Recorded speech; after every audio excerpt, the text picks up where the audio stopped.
الفايدة على الفلوس في البنوك التركية نزلت وانخفضت الفترة دي، رغم ان هي كانت اعلى فايدة على مستوى العالم. ايه هي فكرة الفايدة؟ فكرة الفايدة ان انت بيبقى عندك حساب عادي ما بيتضافش عليه اي حاجة خالص، وفي فكرة اللي انت بتحط فلوس وبتبقى زي وديعة مثلا، ان انت بتسيبها مثلا كل شهر، وبناء عليه الفترة اللي انت بتتفق عليها بتنزل لك ايه الفايدة. طيب كانت من شهور كده في تركيا الفايدة كام؟ حوالي 48%. يعني انت لما بتحط فلوس بيجي لك نسبة 48%. دلوقتي بقت كام؟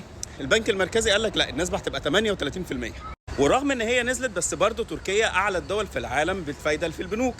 يليها على طول بقى الارجنتين، بتحط لك كام؟ 29%. بس عايز اقول لك هما الاثنين اعلى، برضو اثنين بيعانوا من التضخم في العالم يعني. فانتوا ايه رايكم بقى؟ الواحد يحول فلوسه للليره التركيه، او ان هي الفلوس تتحول يعني للليره التركيه، او اللي هي العمله بتاعت الارجنتين البيزو، اعتقد البيزو الارجنتيني، ونلعب ما بين البيزوبيز والليرات.